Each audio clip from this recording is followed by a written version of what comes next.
This is The Behavioral Divide, brought to you by Avantis Investors, where we bring together both academic research and real-world financial advice to uncover insights that may help us make better financial decisions. I'm Jeremy Thornton with Avantis, here with our host, Professor Hal Hershfield. And our topic today, Hal, is on uncertainty. So, of course, a lot of different types of uncertainty, I think, over the course of this year. I think unlikely anyone listening to Yep. this is, a stranger to uncertainty. I think we've all faced it and have dealt with it in the past. But I think it's a really interesting topic to dig into. Why don't you tell us kind of what your thoughts were on the episode? Yeah, no, absolutely. So, I mean, today we've got Dagny Maidman, who is an executive managing director and wealth advisor with Cresset. And she's really in the trenches looking at uncertainty with clients. And then on the academic side, we have Professor Craig Fox, who is a colleague of mine at UCLA's Anderson School of Management. He's the Harold Williams Chair in Management, and he's also the head of our behavioral decision making area, and someone who studied uncertainty for close to 30 years plus. Here's like one big takeaway from me from this episode is like uncertainty is not one thing. There's multiple versions of it. There's different flavors of it.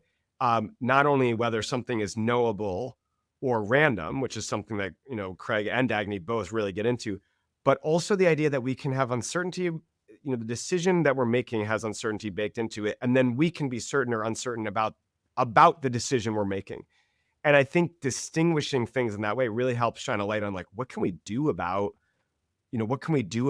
these sort of moments of uncertainty for clients? And I think you'll see it's really fascinating. Yeah, I agree. I have to admit that I was unaware that there are multiple forms of uncertainty, so that was enlightening. I think folks will find that interesting. But I'd highlight that I really enjoyed some of what Dagny shared around just the idea that we recognize there's uncertainty, and as financial advisors, they're planning for uncertainty, and so that's a big part of their role. And I found that really interesting. I think folks will enjoy it. So with that, Hal, why don't we just go ahead and go to the episode? Let's do it. I'm really excited about this because, uncertainty is the type of thing that I think advisors and academics have talked about now for decades. Uncertainty has probably been a topic of conversation since there was investing behavior.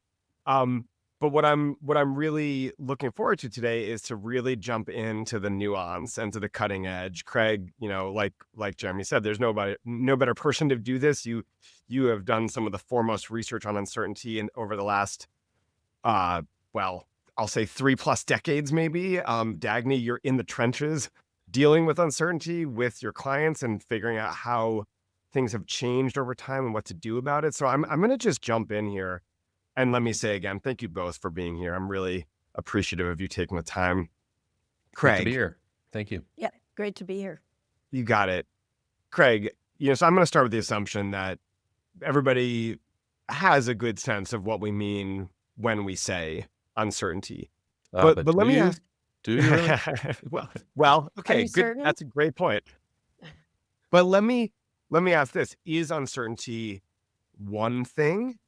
Or, is it better to think of flavors of uncertainty? And I'd love to hear like where you take that type of question. Yeah, no, that's a terrific question. Traditionally in decision theory, it is thought of as kind of one thing. Uncertainty is not knowing what is true or what will occur in advance with precision.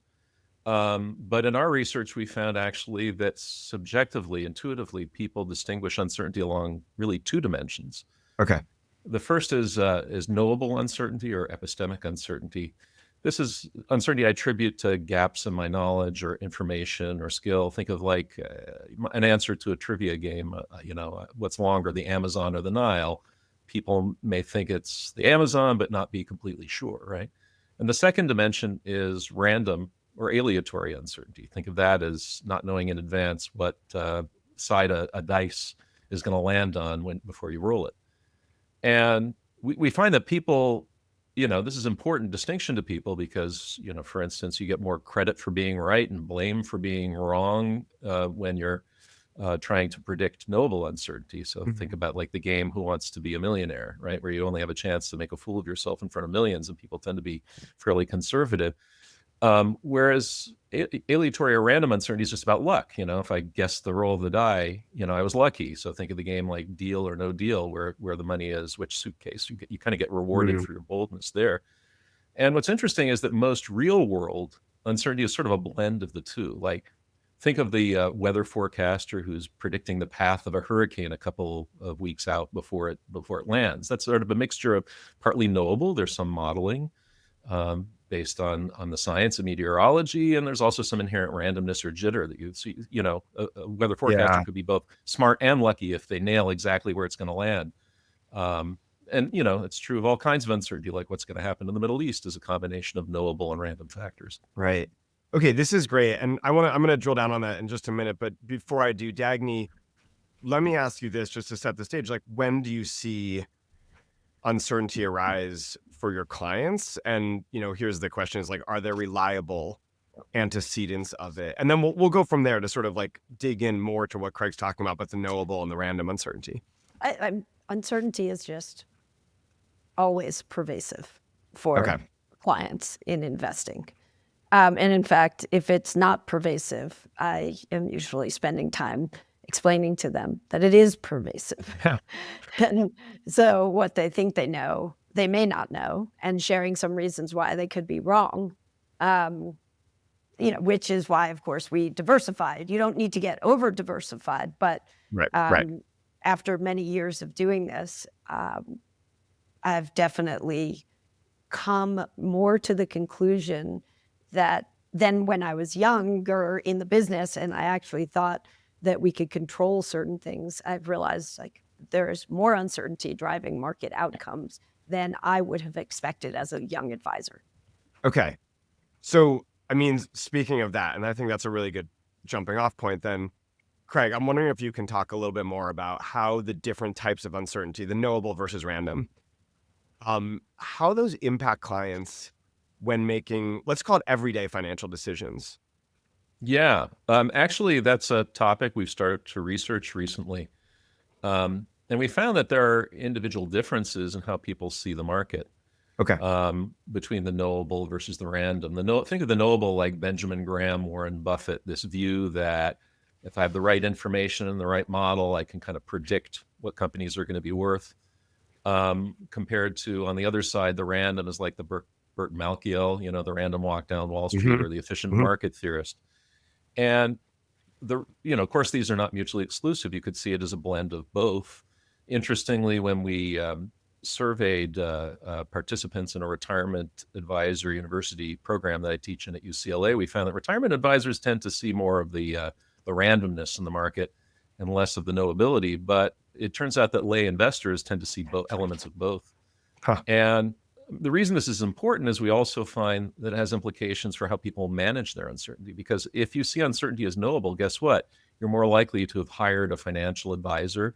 You're willing to pay more for that advice. You're more responsive to that advice because I'm trying to fill in gaps to missing information or knowledge. I'm trying to make predictions about what's going to happen. I'm maybe more of an individual stock picker, for instance. Whereas the extent to which I see it as random, those people tend to diversify more, and they treat their investments a little bit more like chance gambles. Okay, I think I love that because we're taking this sort of theoretical notion, and then translating to the practical. And then Dagny, I'm curious for you. I'm gonna guess that this is maybe the first time you've heard the concept of aleatory versus epistemic, but maybe not. From a subjective point of view, I think the idea of sort of random versus knowable makes sense. And I'll fully admit, when Craig first started talking about his research, and I should have said up front, we are colleagues.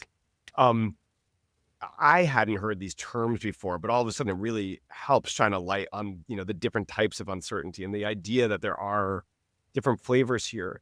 But I'm curious if this is something you've heard about before or not. And then jumping off from there, like, does this resonate with your experience of interacting with clients? Does this idea that there are these two different types kind of show up when you reflect on your interactions with clients?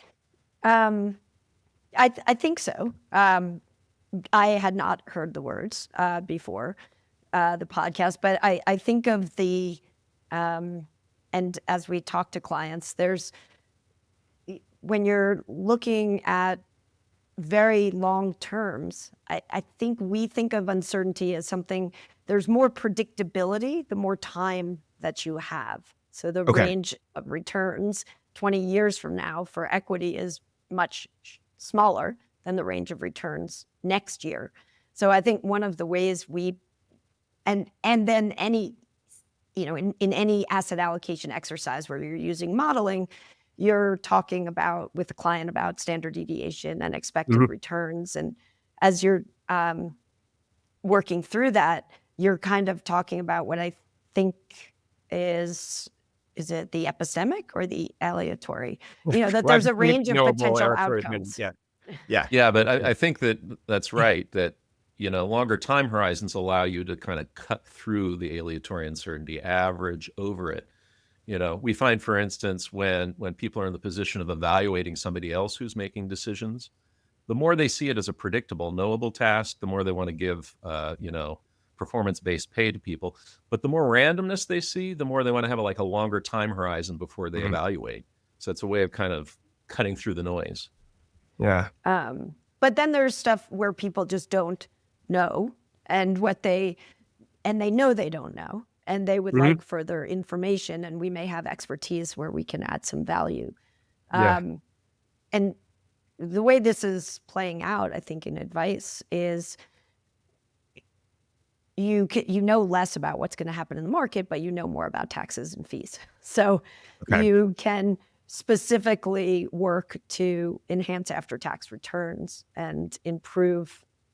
That is more something that clients can feel like they understand and can predict what the outcome of certain strategies will be, even though they don't know the market return.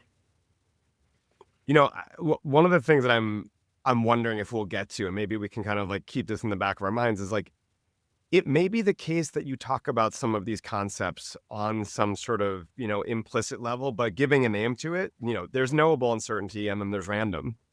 If that could be helpful at all in interactions with clients. And I know, Dagny, you don't have to give an answer to that right now. I'll kind of let you sit with that, or you can if you want. But, I'm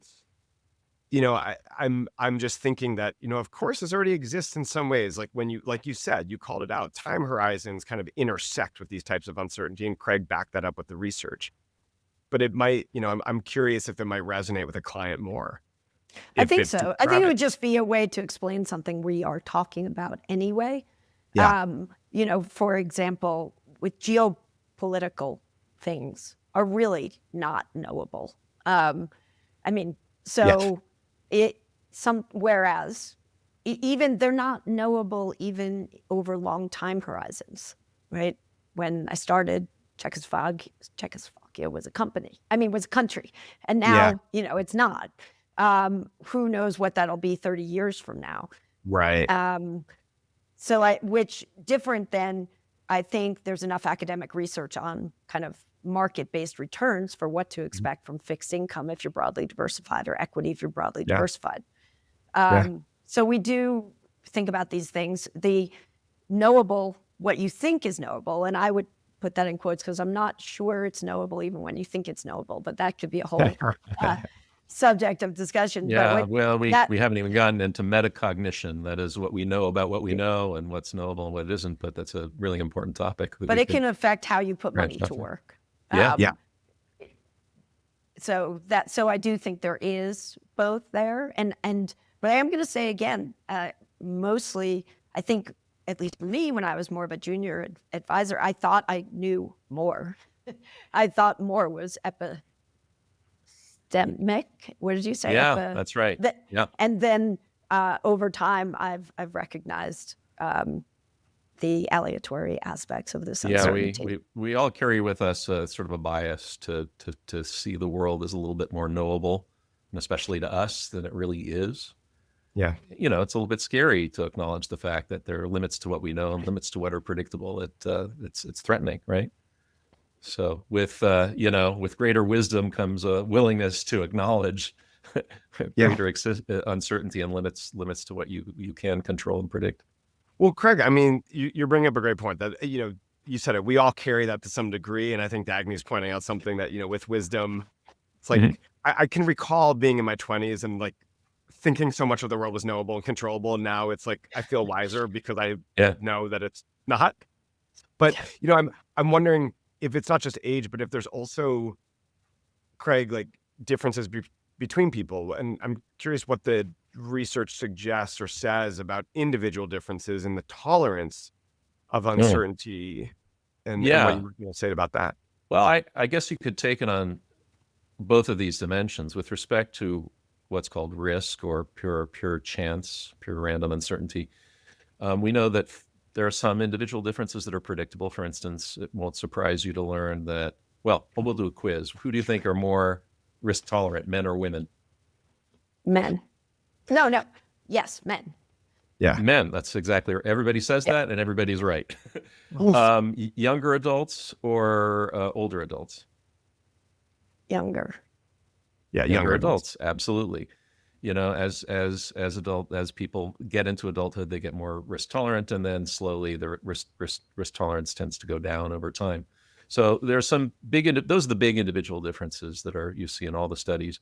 With respect to knowable uncertainty, I think people's sort of confidence in their knowledge in the financial context is probably going to depend a lot on financial literacy.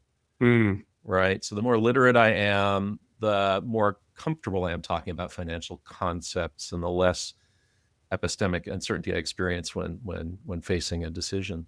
And so, I would say financial advisors should try to assess both. Of course, it's standard practice to assess risk tolerance. And I would say, you probably want to look at it not just sort of overall risk tolerance, but different dimensions of people's risk tolerance. For instance, how loss averse are they, right? If you're very sensitive to potential losses relative to like what your income is at retirement, then maybe you're a candidate for something like some sort of downside protection like portfolio insurance. If you like long shots, which a lot of people do, maybe you want to mix in some speculative investments like low cap stocks or IPOs. So really understanding the whole risk profile, their attitude towards chance, and also on the other side, as I say, understanding their sophistication so that you can tailor your communications to them, and the option set, which I'm sure you do intuitively, Dagny. Well, I mean, there's a whole other dimension to that, which maybe isn't for discussion now, but people sometimes use tools that they think will reduce their risk, but they're actually increasing the risk because the product choice is filled with complexities that they don't understand, even though the headline reads, reduce your risk by using this. And so so sometimes I find myself having to talk clients out of or explain why the thing that they think if they put in their portfolio is going to save the day may not be the right thing, and then speak more about that. Like the excess return you get from equities is part because you accept volatility. Yeah. And so that is just part and parcel of choosing. If you want higher expected returns, you have to take more risk. And so finding out the risk, the ability of a client to accept volatility, which is a little different than uncertainty. It's a dimension of it, I'm sure. Well, volatility, I would say, is the random dimension, right? Yeah. The part that they don't understand or don't know, you're trying to manage by educating your clients, presumably. Yeah. Right. Well, I think, and that's where I was going to say, there's not a quick fix to uncertainty. And so we are often talking to clients about why there's not a quick fix. Why that question, why aren't you doing X given that Y happened? And then we have to kind of broaden out the scope of the discussion so that they understand why we're not doing X because Y happened. But in the end, they're the client. And I say, if you really want to do it, we'll do it. But let me explain to you why what's happening. This isn't what I'm recommending. Yeah. Well, I mean, along these lines here, Dagny, I'm wondering when, and we're sort of circling around this, but when clients seem to be sort of, I'll call it succumbing to the throes of uncertainty, or maybe from your perspective, making a decision that might not seem in line with their overall goals because of uncertainty, what do you do? How do you intervene? What's the process look like? A discussion, hopefully hearing them out and how they're thinking about things, and then often explaining how I'm thinking about it and trying to see if we can come to conclusion that we both agree to. I think that it's really important to find commonality in kind of the why of Okay. why we would make a change or not. And then if we have that, we are better positioned for whatever the outcomes are because we've agreed on, I guess, the why and the how in terms of Okay. thinking. Okay. Craig, does that map onto what you know about the, what the research says about solutions or interventions when it comes to grappling with uncertainty? Tell me if that's Yeah, not a fair question. Yeah. I think that's right. Obviously, you need to help, in my view, help the client understand the distinction between what's knowable and what isn't, what's random and what the implications of that are, and what's knowable. But there's this other dimension to the conversation between a client and an advisor, which is a form of knowable or epistemic uncertainty that I would call decision uncertainty, right? Okay. Say more about that. Yeah. Well, I mean, a client, in order to kind of pull the trigger on an investment or an investment strategy, you need to have confidence that you understand what you're doing, especially as the stakes get higher. You really want to feel like I know what I'm doing. And so the advisor really, is part teacher, part educator. And if you do a good job giving people a feeling like they understand what's going on, they're more likely to follow that advice and act on it appropriately. So, I think the advisor really needs to help the client navigate both of these forms of uncertainty. Well, I want to just emphasize what you just said, Craig. I think that's so important because we've been talking about this sort of knowable and random uncertainty from the standpoint of the decision itself, but you're talking about sort of like the next level, which is how much certainty do I have in the decision I'm making? And, not to get too sort of meta and ridiculous about this, but I think that's so important because that intersects really nicely with what you were saying, Dagny, about like the conversations you're having with the clients. There's the element of the uncertainty of the decision. And then how confident does the client feel in making that decision? And I think that's really the sort of lever and area where advisors can operate on so much. I just think it's an important distinction to make there. I just want to switch gears a little bit because, when I started first thinking about this conversation, my inclination to think about uncertainty went immediately to the negative. It's a thing to deal with. We have to grapple with it. Even the words we use suggest negative. But one of the things I'm curious about, and maybe I'll start with you, Craig, is, on a more positive note, are there times when uncertainty might actually be motivating or bring about positive change? And what might you say about that? Yeah, I do think that uncertainty can motivate some good things. It can motivate you to take protective action if you recognize that you're uncertain about outcomes that may, for instance, affect your portfolio, to seek to learn.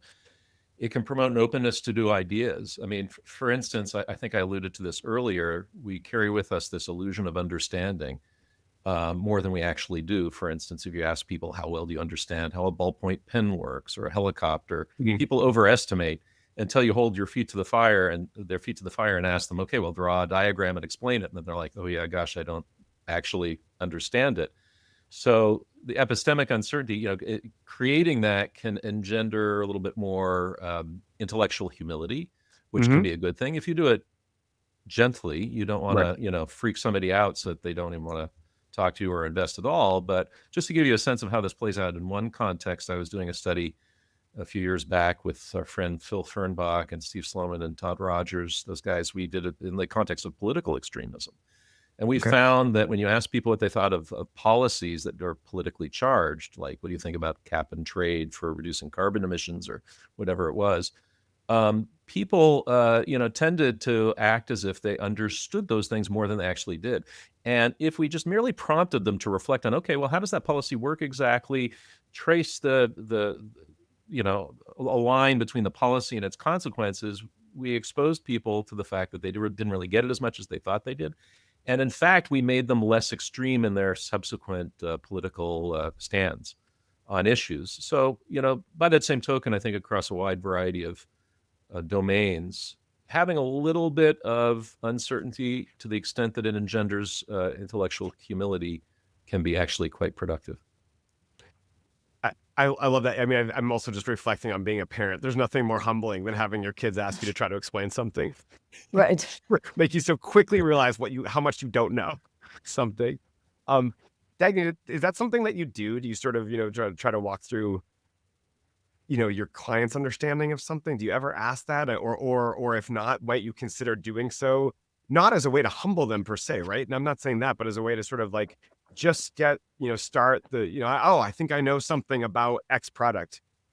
Okay, well, tell me about what you think about it before we go into this conversation. Is that something you would ever think about doing in terms of a, Totally. yeah, Yeah, I would like to elicit from them their understanding, for example, on something that might be providing insurance, portfolio insurance. How do they think it's going to work?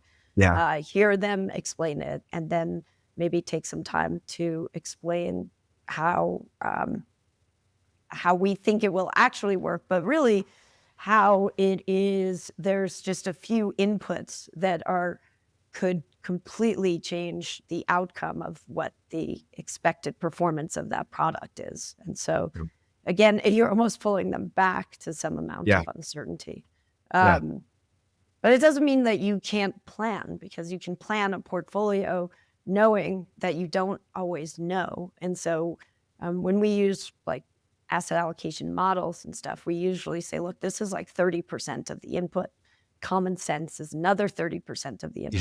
yeah, And then your personality is another yeah. 30% of the input. And we try to come to something that makes sense there.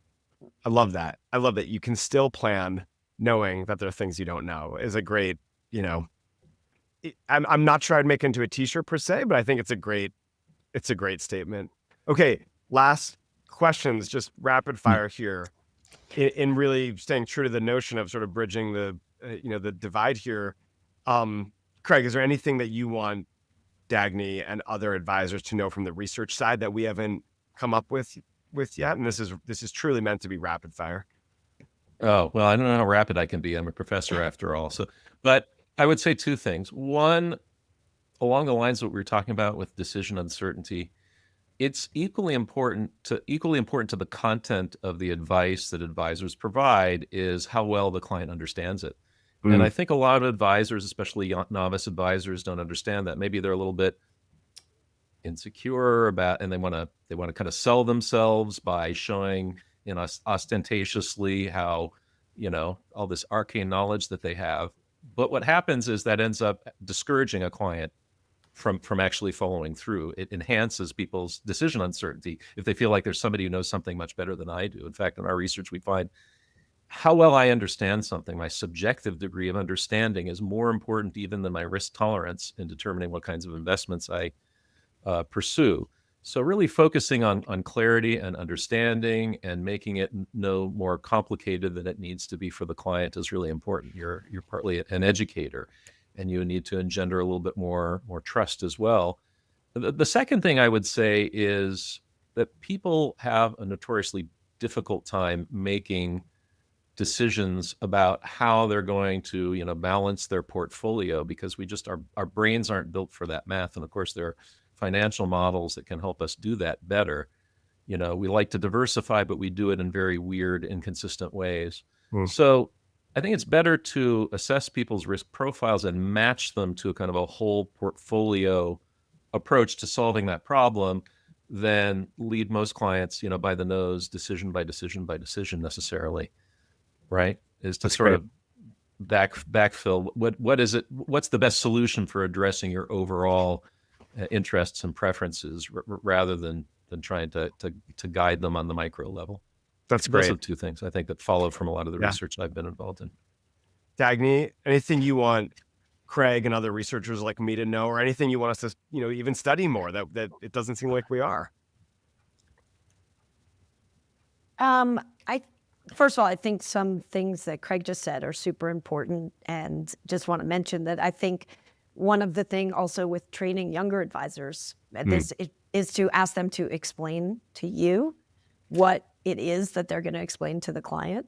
Great. And Love then that. that's where they can find that it's kind of like with the kids, like they understand it, but the ability to articulate it in a way that a client's going to understand it is something different. What I have found very helpful to do is try to make metaphors, simplify things, and put them into context that is a client's context that they're already used to dealing Yep. with.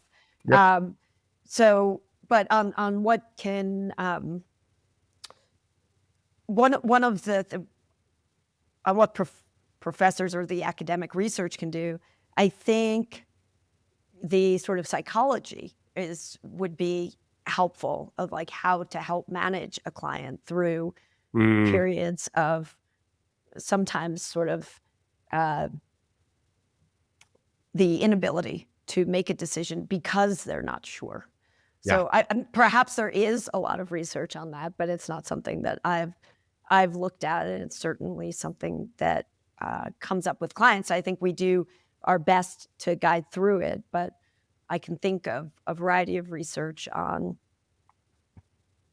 anchoring and behavioral biases, but I don't know if there's research more specific to. Well, the great thing about what Hal and I do is there's never going to be an end to continuing to learn things about human behavior. But I will say that could be a whole nother episode on bridging the intention-action gap and what stops people from following through on their intentions. Of course, what we've been talking a lot about today is how do you address the decision uncertainty. I think part of it begins with, as we say, explaining it to it in a way that people understand. And also, I think maybe the last thing I would say is engendering trust is so important. At the end of the day, your clients are putting your trust in you, so they're making themselves vulnerable. And what would cause them to do that? Well, we know from the literature on trust that they need to know that you have high ability, right? That you know what you're doing, that you have benevolence, you care about them, and you have integrity, that you subscribe to a set of principles that they agree with. So, I think it's, at the end of the day, a lot of these big decisions, I can draw you lots of complex decision models, but a lot of it comes down to, do I trust the person giving me the advice? Yeah. Well, I think that's a great note to wrap up on. And I think, Dagny, you've given us a lot of things to think about in terms of stuff to do down the line. And by the way, I love the idea of like, how can I work better to turn these insights into metaphors that someone understands? And I think that, intersects really well with Craig was just saying about, engendering trust. For what it's worth, one of my younger colleagues suggested, that's an insight that we use when we teach on the professor side. And I've started using Gen AI to come up with, hey, I've been teaching this topic this way and using this metaphor or analogy, come up with a better one. And I found that to be a very useful use of Gen AI. Let me stop there. Both of you, thank you so much for this conversation. This was really illuminating. And I think really helpful. It's not just interesting, but really practically useful. So thank you again for your time. I really appreciate it. My pleasure. Thanks for having me. Yeah. Yeah. Thank This was you. fun.